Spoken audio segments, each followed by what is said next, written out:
Good morning. Welcome to Cedars Unitarian Universalist Church.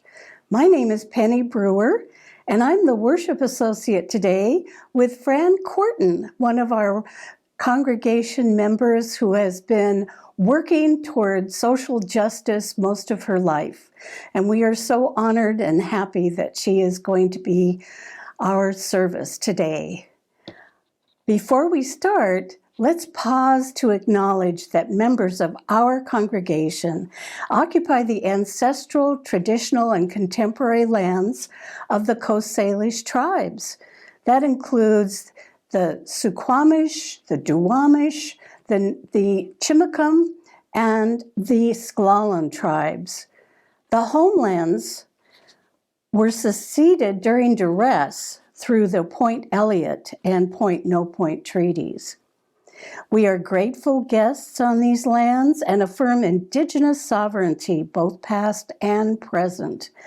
This acknowledgement, though, does not substitute for the need to build authentic relationships with modern-day members of our tribes and to learn about their living culture and history.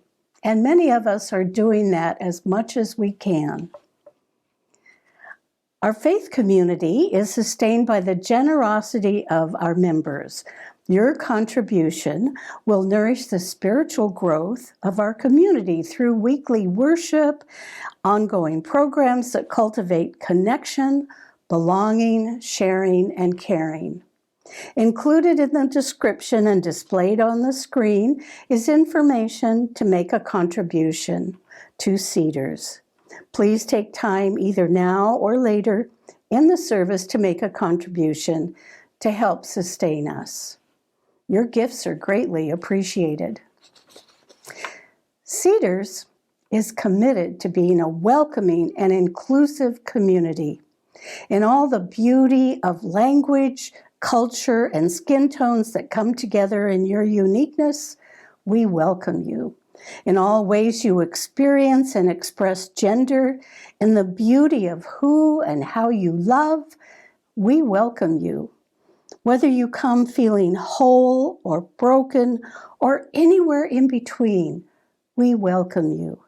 No matter how long you've been away, nor how soon you will return, we welcome you. You are invited to join us today and always with an open mind, a loving heart, and willing hands.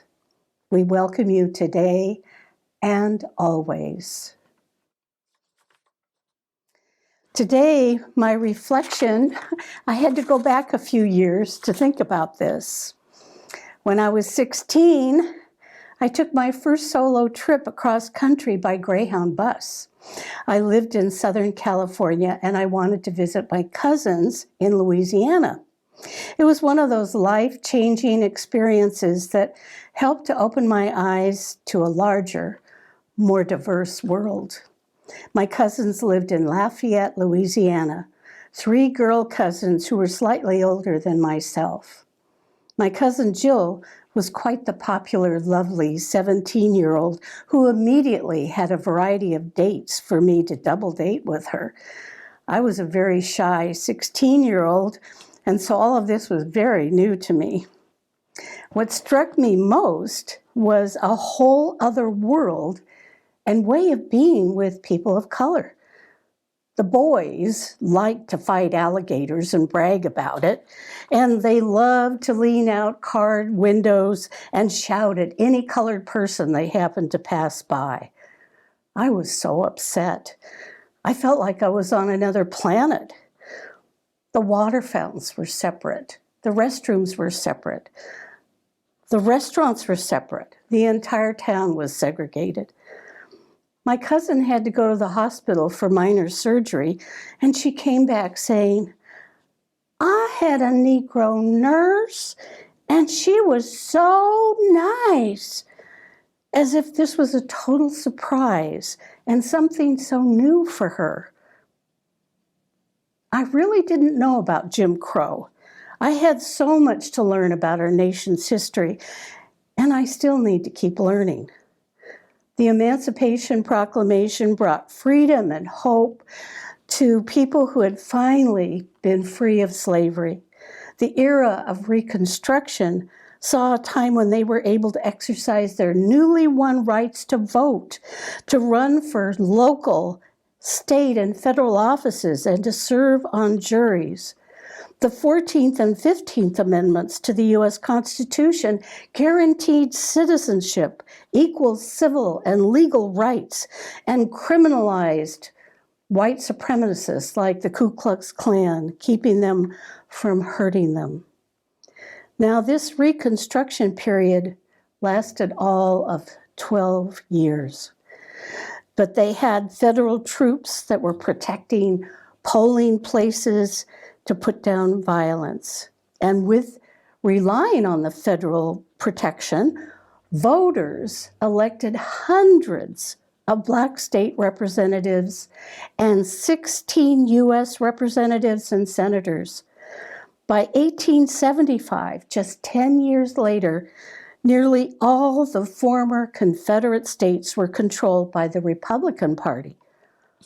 But then in the 1870s, Northern support for federal intervention in southern states began to wane. Allergies. And Supreme Court rulings limited the scope of the amendments and the civil rights laws. So that by 1876, Democrats were able to take control once again. African Americans were prevented from voting or registering to vote through intimidation, violence, poll taxes, literacy tests. During the next 30 years, Democratic-controlled states passed laws and state amendments that disenfranchised almost all African American voters in the South and imposed a rigid system of racial segregation with limited funding going to the African Americans. Separate schools, separate housing, separate public facilities, separate health care, everything. No mixing of races was allowed. The purpose of the Jim Crow laws were to remove all political and economic gains made by Black people during the Reconstruction period. And those laws continued for decades, including 1959, the year I visited Louisiana. It wasn't until the Civil Rights Act of 1964 and the Voting Rights Act of 1965 that the Jim Crow laws were overturned.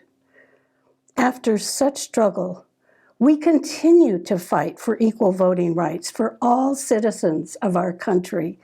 We continue to have politicians who want to keep our citizens of color from voting through creating barriers to vote, fewer polling stations, relocation of polling stations that had served our African American communities, less time to vote, bans on voter registration drives, and so much more. Our work for justice continues to matter. Working to keep our democracy inclusive, fair, and strong continues to be our huge challenge right now. I dedicate the lighting of the chalice to two of our principles. The second, justice, equity, and compassion in human relations.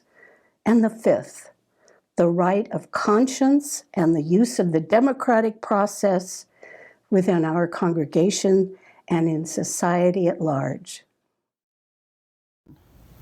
As we come together to worship, we remind ourselves to treat all people kindly because they are our families, to take good care of the earth because it is our home, and to live lives full of love and goodness because that is how we will all become the best that we can be.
Good morning.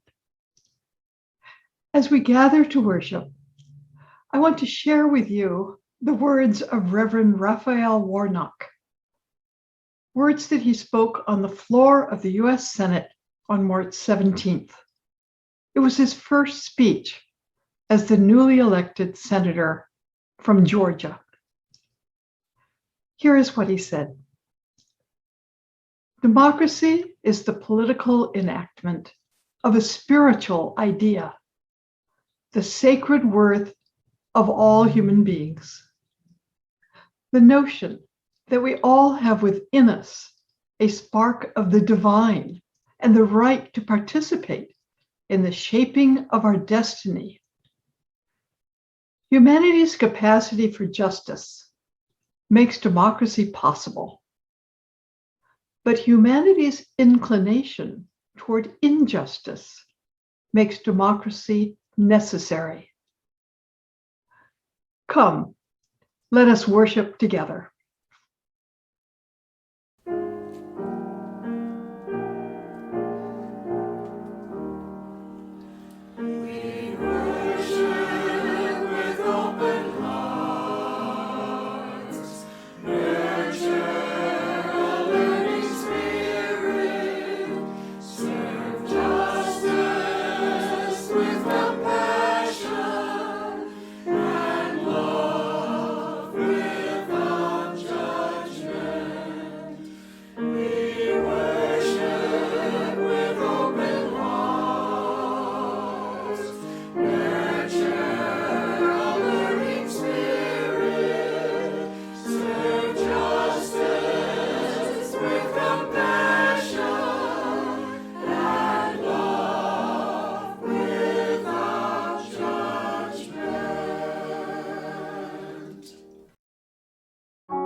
I want to tell you a story today about cows.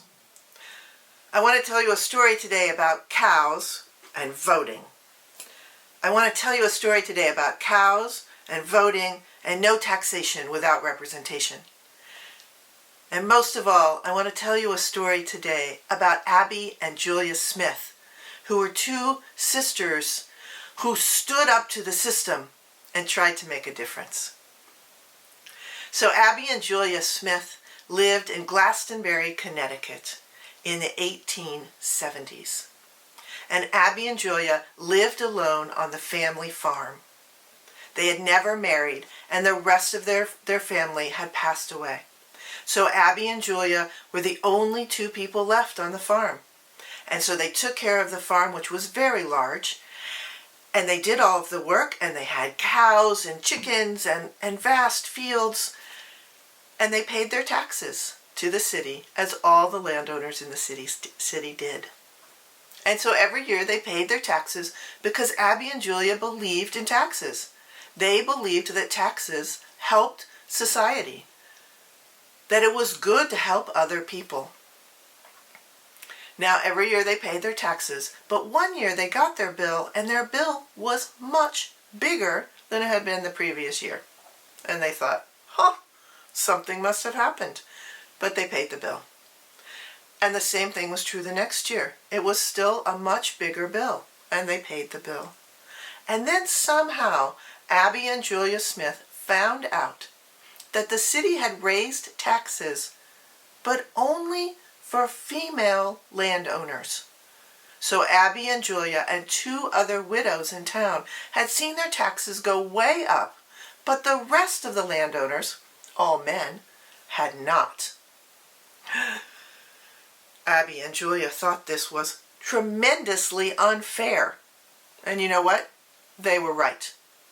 But what could they do about it? Nothing. Nothing came to mind for Abby and Julia. They couldn't vote. They didn't have representation. They didn't know what to do. And so they decided first to go and ask the city council if they could make a speech on their behalf. And Abby Smith, who up to this point had been a pretty shy, retiring kind of person, got up in front of the Glastonbury Council and made a fiery speech about how taxation without representation was un-American and that they deserved the right to represent themselves, that women deserved the right to vote.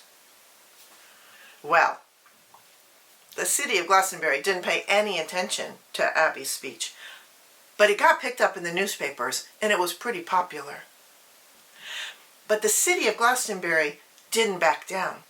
And when Abby and Julia said, "We are just not going to pay our taxes because this is unfair," the city of Glastonbury came and took Abby and Julia's cows. 7 of them.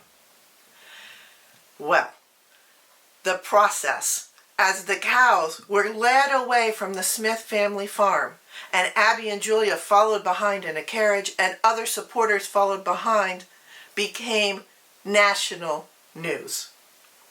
They had taken the Smith cows because Abby and Julia refused to pay their taxes. And the city put the cows up for auction. And you know who bought the cows? Abby and Julia Smith. So in effect, they had paid their taxes by reclaiming their cows, but they had made a point. And they did it again the next year. And pretty soon, the Smith cows were known all over the United States as a symbol of why women needed the right to vote.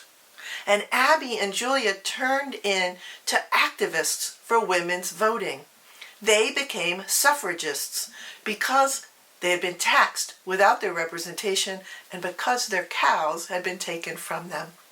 And they traveled all over the United States and made speeches in favor of women's suffrage and spoke about how women needed the right to vote because many things would be better if women had the right to vote, and that society would work better if women had the right to vote.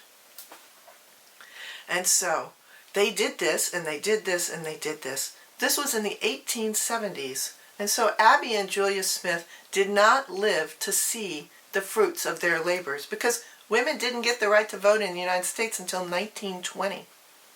1920. Nevertheless, Abby and Julia Smith had made a difference. They had used their cows as a symbol of the challenges of what happens when you exclude a whole group of people from voting. And they had become nationally known. And they spoke out for other women and other people because of that. Here's one more thing I want to add. In the 1870s, when Abby and Julia Smith started doing this, Abby was 77 and Julia was 80. So it is never too late to stand up and do something that you believe in. That's what they taught us. That and their cows. And that is my story.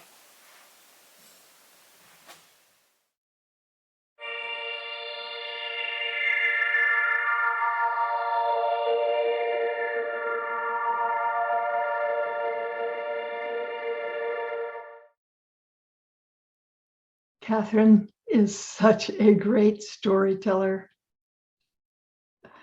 And now I invite you to relax. Take a deep breath and set aside the busyness of your days. Let me share more words from Reverend Raphael Warnock. I think that a vote is a kind of prayer for the kind of world we desire for ourselves and for our children. You may want to reflect on how your vote is a kind of prayer.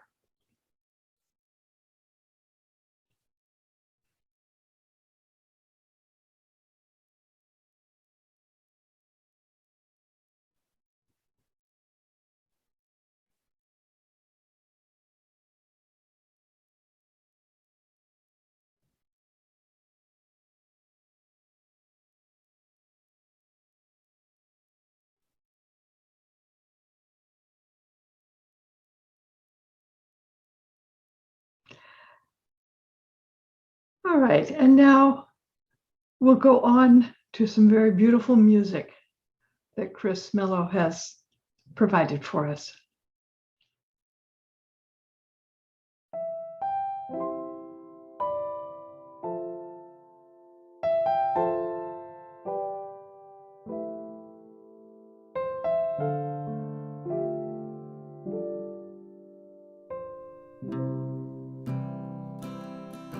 We will not stop singing. We will not stop singing. We will not stop singing till the world can hear the song, till the world can sing along. We will not stop marching. We will not stop marching. We will not stop marching till the world can hear the song, till the world can sing along. Till the world can sing, till the world can sing, till the world can sing along. Till the world can sing, till the world can sing, till the world can sing along. We will not stop praying. We will not stop praying. We will not stop praying till we all can get along, till the world can sing our song. We will not stop shouting. We will not stop shouting. We will not stop shouting. Shouting right from wrong till the world can sing our song. Till the world can sing, till the world can sing, till the world can sing along. Till the world can sing, till the world can sing, till the world can sing along. We will not stop singing. We will not stop singing. We will not stop singing till the world can hear our song, till the world can sing along.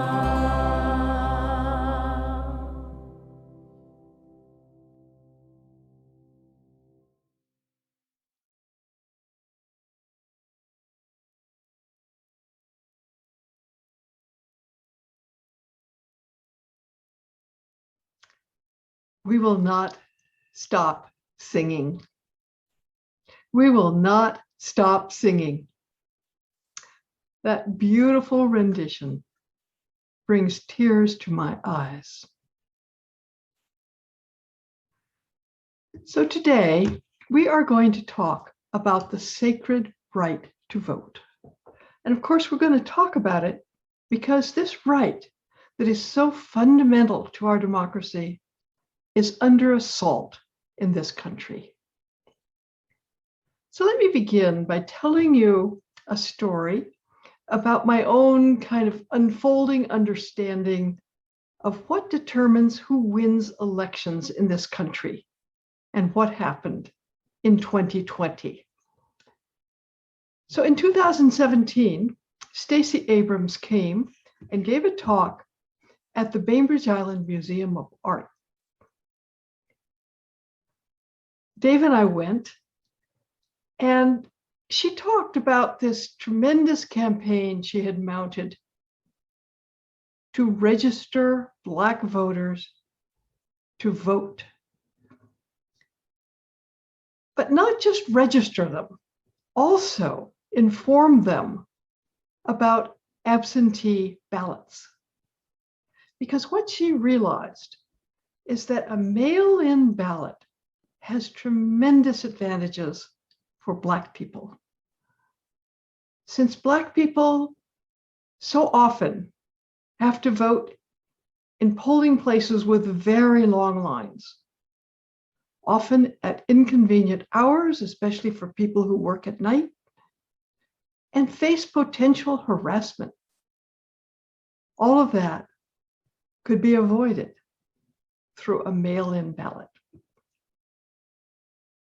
So Stacey's campaign focused on getting out certain groups of people to vote far more than ads on television or other methods that so many politicians use to try to win elections. Now, she didn't win, but she came really close in her campaign for governor. And her understanding of how important it is who votes began to transform my own understanding. So Dave and I supported Stacey Abrams, and it also made us particularly receptive when we heard about a group in 2019 called the Movement Voter Project. So that project is a Get Out the Vote project, and it operates in a particular way that we found very appealing. It gets money from people like myself, and it uses that money to support local groups who are already in touch with many kinds of marginalized groups. And it helps them add a program to whatever it is they already do to help get out the vote. So during 2020, I listened to a number of the reports from these groups. Sort of a Muslim leader in Minneapolis who was really getting out the vote among the Muslim community, or a Hmong leader in Michigan, Latino leaders in Arizona, and of course, Black leaders, including from groups that Stacey had founded, getting out Black voters in Georgia. It was totally inspiring.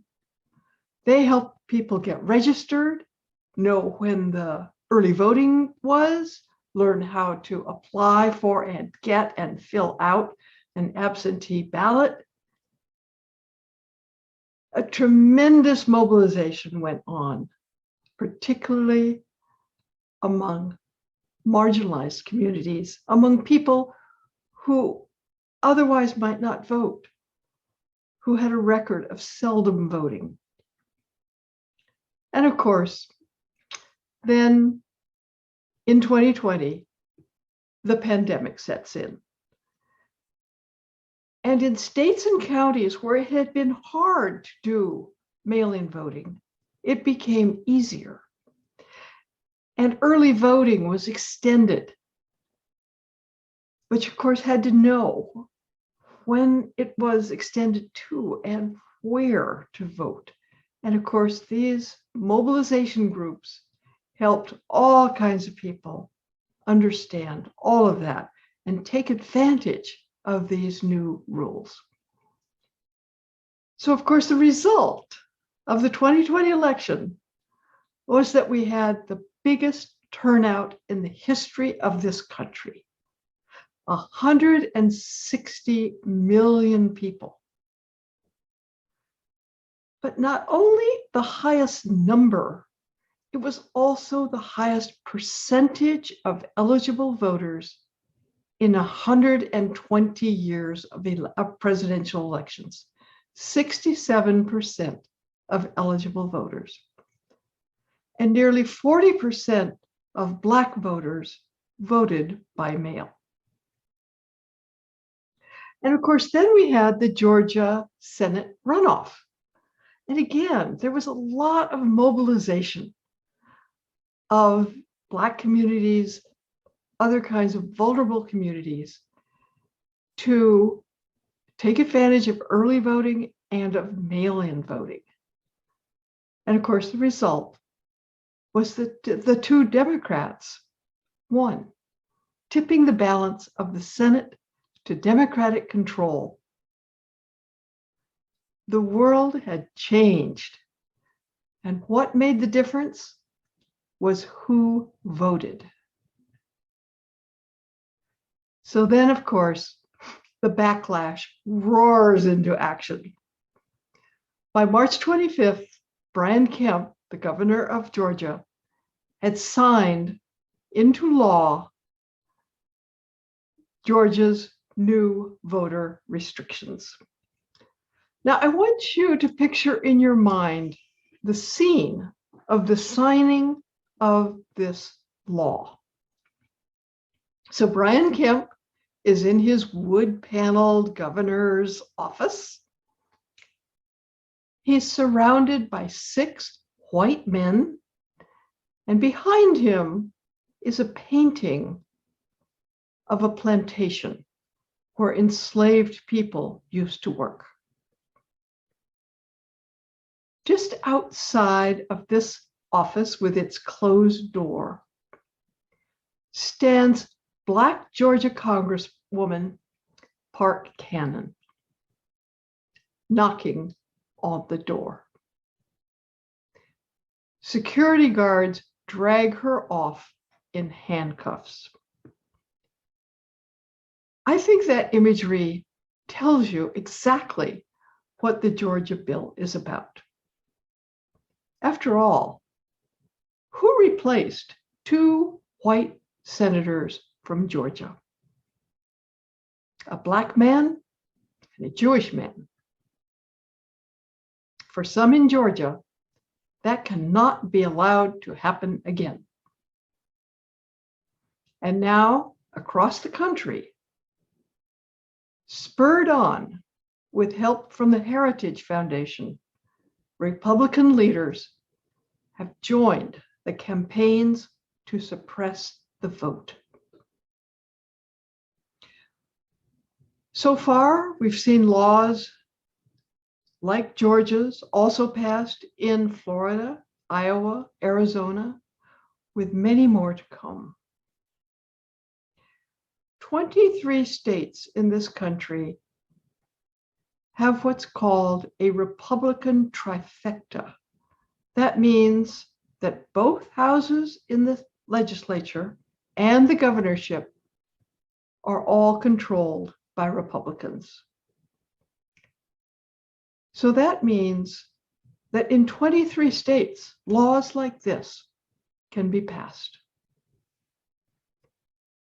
So what is this assault about?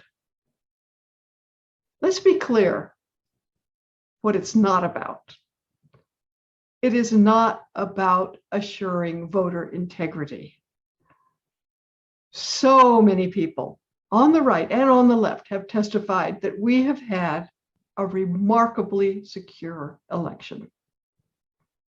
So what is it about? It's about power. Taken from Senator Lindsey Graham, who was quite clear when he declared that he was going to investigate mail-in voting because, quote, if we don't do something about voting by mail, we're going to lose the ability to elect a Republican in this country. So it's about power. And of course, it's also about race. Way too many people of color voted, and Biden won. And it's about caste. In Georgia, 2 white establishment figures lost to a Black man and a Jewish man. That totally upsets the proper caste order. White Christians are supposed to be at the top. And that violation of caste energized the backlash. So now let's look at what these laws are doing. But first, I want us to take a look at how we vote in Washington. I've done a lot of research on how people vote in various states in this country. And I have concluded that of all 50 states, it is easiest to vote in Washington. So think about it. You want to register to vote? You can register online. You can pre-register to vote when you're just 16, and then you automatically are on the voting rolls. You can register at a polling place on the very day of the election. And of course, once you're registered, a mailed ballot arrives at your residence. You fill in the ballot. You don't have to have it witnessed. You don't have to have it notarized. You don't have to provide ID. You don't even need to put a stamp on it. So, for laws that states like Georgia are passing, every one of those steps that makes it so easy to vote in Washington is made hard. Registering is hard. Getting an absentee ballot is hard. So is submitting it. Times for early voting are restricted or non-existent. Voter ID is required. And that's an ID that's hard to get if you don't have a driver's license. Voting itself is hard for some people. Long lines, potential harassment, inconvenient times. And of course, Georgia's law was famous for prohibiting helpers from giving people standing in line any food or water. But that was not the worst part of this law or these other laws. The worst part lies in the ability of a Republican-led legislature to kick out the voting officials at the county level or the state level that they don't like. If they don't like the way the vote is being administered or the vote count is being done, they can remove those officials. In 2020, they learned that counties were far too independent, and now they are reining them in. So we are witnessing this sacred right to vote under assault. Is this a Unitarian Universalist issue? Is this something for our church? Well, we believe in the inherent worth and dignity of every individual. And as Reverend Warnock says, when you believe in that, you believe in their right to shape their destiny, to help shape the destiny of the country. We also believe in justice, equity, and compassion. And these laws are deeply unjust. And of course, we believe in the use of the democratic process within our own congregations and in society at large. So the right to vote is a deeply UU issue. We, of course, are concerned about many issues, but the sacred right to vote underlies all of our concerns. It affects the outcome of so many things that we care about. So, what can we do? What can we do as individuals, as a congregation? Let me highlight 4 assets that we have that we can mobilize. 1, our understanding. 2, our voice. 3, our connections. And 4, our money. So let me elaborate just a bit. Regarding our understanding, Of course, we need to keep up on the news, what's happening with legislation in states and federal level. Especially important to keep track of Senate Bill number 1, the For the People Act, already passed in the House. If it can be passed, it would roll back all of these terrible state laws that are making their way through these state legislatures. It could make a huge difference. Another thing, I recommend you mark your calendar for June 26th at 4 p.m. That's when Stacey Abrams will deliver her WARE lecture at the UUA General Assembly, along with Desmond Meade, an activist on voting rights from Florida. I think it'll be really interesting to hear her analysis and what she recommends. So regarding our voice, of course, there are so many ways to speak up. You know, there are some companies that are speaking out against these voter suppression laws. You may have read about American Airlines, Coca-Cola, even Amazon, I think. We can thank those companies for their stance. The Major League Baseball moved their game out of Georgia into Florida, which of course has very good voting laws.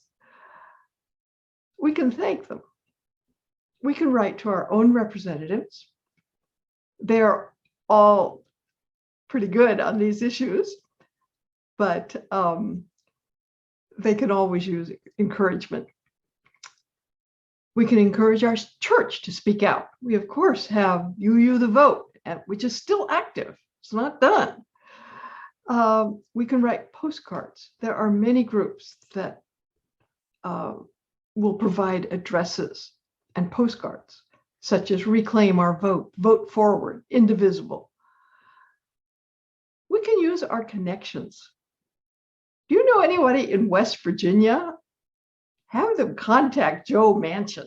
We need to break this darn filibuster. And of course, you can use your money. You can use your money to support some of the legal battles, because of course, these laws are blatantly unconstitutional in many cases, and they are going to be challenged like crazy. So you can support, for example, the ACLU, the NAACP Legal Defense Fund, the League of Women Voters. You can support particular people in state elections. We are learning how state legislatures and governorships are so important to so many things we care about. You can support Get Out the Vote efforts. I have mentioned the Movement Voter Project. We, of course, have UU the Vote. We have Michelle Obama's When We All Vote, Stacey Abrams, the New Georgia Project, and many others. So I know that the breadth of the assault that is going on may seem overwhelming. One way to channel your efforts can be to focus on just one state, maybe a state where you have some kind of personal connection. And for that state, then build your understanding of the issues that are going on there. Use your voice and your connections, maybe with a friend or a relative there, and donate to individual candidates and groups that are trying to make a difference there. So there are many ways where we can contribute to staunching this assault on the right to vote. These turbulent times that we are in reveal that our democracy is fragile. Now is the time to recommit ourselves as individuals and as a church to standing up for that sacred right to vote. I want to thank you for giving me a chance to share my reflections on this absolutely crucial issue of our time. And now for our final hymn, let's sing Lift Every Voice and Sing, widely known as the Black National Anthem. It's a great reminder that these struggles are not new and that we shall overcome.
We extinguish this flame, but not the light of truth, the warmth of community, or the fire of commitment. These we carry in our hearts until we are together again.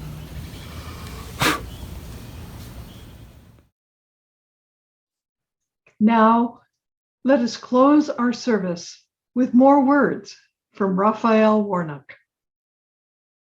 He said, "The 82-year-old hands that used to pick somebody else's cotton went to the polls in January and picked her youngest son to be a United States Senator. Ours is a land where possibility is born of democracy, a vote, a voice, a chance to help determine the direction of our country and one's own destiny within it. Possibility is born of democracy." Our service has ended, but our service to one another and to the world we wish to build begins anew. Chris Mello will now provide us some postlude music. It's a familiar song, This Little Light of Mine. I invite you to sing along with gusto, but change the word light to vote. This little vote of mine, I'm going to let it shine.